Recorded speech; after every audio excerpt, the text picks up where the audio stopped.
안녕하세요. 네.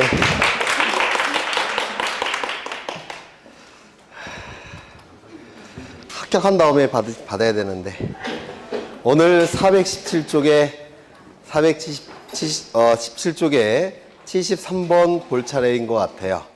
73번 저당권 등기에 관한 설명으로 틀린 것은 거의 민법 내용인데요. 1번 공동 저당권 설정 등기를 신청하는 경우 각 부동산에 관한 권리의 표시를 신청 정보의 내용으로 등기소에 제공해야 된다.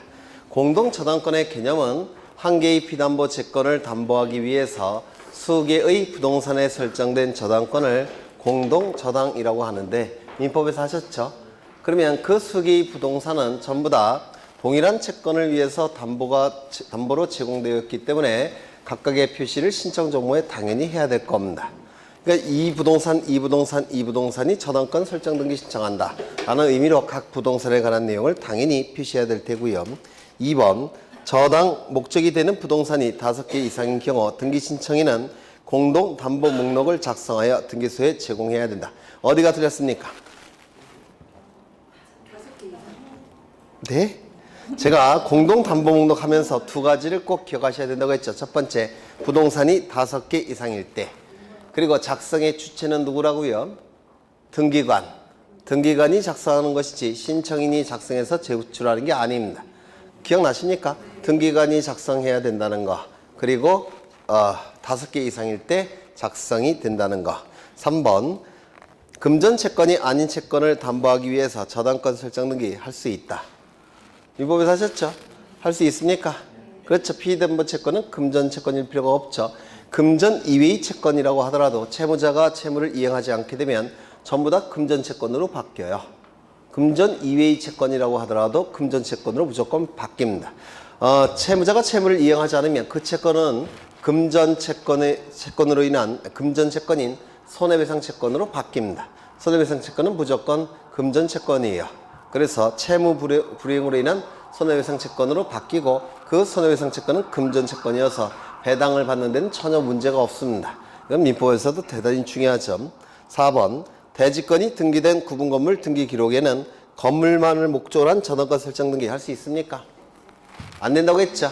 대지권자와 구분소유권자가 달라질 가능성이 있으면 안 된다고 했죠. 따라서 안 된다고 했습니다. 아까 보신 거네요. 저당권 채권에 대한 질권 등기할 수 있습니까? 무슨 등기 한다고 했죠? 소유자로부터 몇 번째 도출이 됐습니까? 기억 안 나세요? 두 번째. 따라서 무슨 등기? 부기 등기. 저당권부 채권 질권 등기, 저당권부 채권 담보권 등기는 소유자로부터 두 번째 도출이 되니까 부기 등기라는 거 꼭 외우시라고 했는데, 그래서 이 질권 등기는 요 출제되는 게 요거 하나예요. 질권 등기는 저당권부 채권 질권 등기는 부기 등기한다는 거. 요즘은 채권 담보권도 나올 수가 있으니까 저당권부 채권 담보권도 부기 등기한다는 거. 소유자로부터 두 번째 도출이 됐으니까 그래서 정답은 2번이 될 테고, 혹시 근저당권 민법에서 공부하신 적 있습니까? 근저당권 아직 안 하셨어요? 그러면 74번은 나중으로 넘기고요. 근저당권이 공부되셔야 되는데 75번을 보겠습니다. 75번을 보시면 저당권 등기 절차에 관한 설명으로 틀린 것은 1번 일정한 채권을 목적으로 하지 않은 채권을 담보하기 위하여 일정한 금액을 목적으로 하지 않은 채권을 담보하기 위하여 저당권 설정 등기 신청할 수 있습니까? 없습니까? 피담보 채권은 금전 채권일 필요가 없다고 했죠. 따라서 일정한 금액을 목적으로 하지 않은 채권 담보하기 위해서 저당권 설정할 수 있습니까? 있다고 그랬죠. 무조건 이 채권은 채무자가 채무를 이행하지 않게 되면 채무 불이행으로 인한 손해배상 채권으로 바뀌고 채무 불이행으로 인한 손해배상 채권은 금전 채권이에요. 그래서 금전 이외의 채권일지라도 금전 채권으로 바뀝니다. 따라서 금전 이외의 채권을 담보하기 위해서 저당권 설정이 가능하다고 했습니다. 그러면 나중에 그 채무 불이행으로 인한 손해배상 채권, 금전 채권이라고 했죠. 그 금전 채권을 가지고 배당을 받아갈 텐데 그걸 미리 정해놓지 않으면 나중에 분쟁이 발생할 수밖에 없습니다. 따라서 미리 채권 가액을 기록한다고 했는데 기억나실까요? 네, 금전 이외의 채권일 때는 채권 평가액을 미리 기록해야 돼요. 그래야지만 나중에 배당을 받아갈 때 분쟁이 나타나지 않을 겁니다. 작년에 출제된 거죠. 3번, 2번. 저당권의 이전 등기를 신청하는 경우 저당권이 채권과 같이 이전한다는 뜻을 신청 정보의 내용으로 등기소에 제공해야 된다. 이것도 꼭 기억해 두셔야 될 문구인데요. 이 담보물건은 수반성이 있죠. 따라서 피담보채권이 넘어가면 담보물건도 따라가죠. 당연히 따라가기 때문에 이러한 내용들을 신청 정보에 기록하지 않는 것처럼 보입니다. 그래서 출제를 합니다. 수반성에 의해서 피담보채권이 넘어가면 저당권도 당연히 따라가기 때문에 신청 정보에 피담보채권과 함께 이전한다는 것을 기록할 필요가 없는 것처럼 보여요. 하지만 등기일기에는 기록한다고 되어 있기 때문에 이걸 출제가 자주 이루어집니다. 꼭 기억하셔야 되고요. 3번. 채무자와 저당권 설정자가 같은 경우에도 등기기록에 채무자를 표시해야 된다. 맞았을까요? 틀렸을까요? 잘 모르겠죠? 네.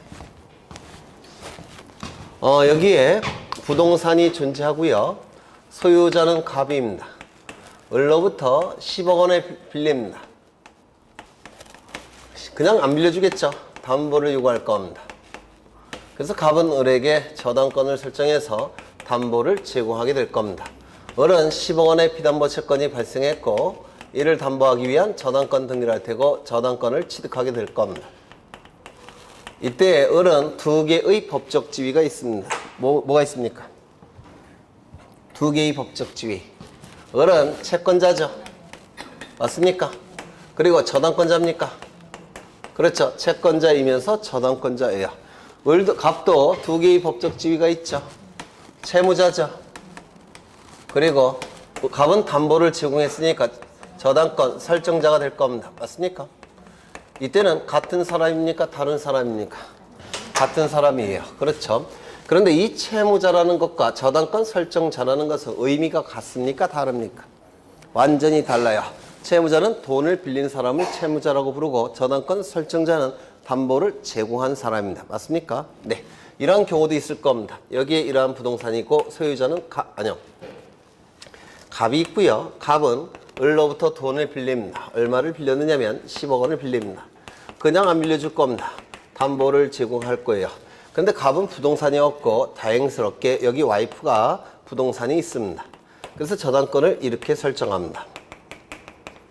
그러면 이 을은 10억 원의 피담보 채권이 발생했고 그 다음에 이를 담보하기 위한 저당권 등기를 할 테고 저당권을 취득하게 될 겁니다. 이때 이 A를 민법에서 뭐라고 얘기합니까? 물상보증인. 그렇죠. 그런데 우리 등기법에서는 물상보증이라는 용어보다는 저당권 설정자라는 용어를 더 자주 씁니다.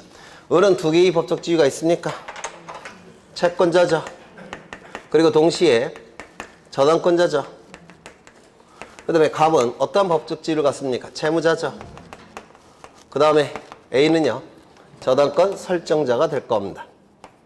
근데 이 저당권 등기를 할 때는 반드시 무엇을 기록해야 되냐면 누가 빌려갔는지 채무자, 얼마를 빌려갔는지 채권에 이 두 가지 내용을 반드시 기록해야 됩니다. 저당권 등기에서 반드시 기록해야 될 내용은 누가 빌려갔는지 채무자, 얼마를 빌려갔는지 채권의 두 가지를 반드시 기록해야 되는데 요 채무자 누굽니까? A죠. 당연히 등기부에 기록을 해야 될 겁니다. 맞습니까? 근데 여기를 보시면 위쪽을 보시면 여기는 채무자가 누굽니까? 채무자 갑이죠.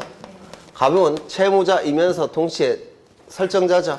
이렇게 같은 사람일 때는 따로 기록하지 않아도 되지 않느냐? 아니에요. 같은 사람이어도 무조건 채무자는 기록해야 됩니다. 그렇죠. 여기는 같은 사람이어도 채무자 갑을 기록해야 되고요. 다른 사람일 때도 당연히 기록을 해야 됩니다.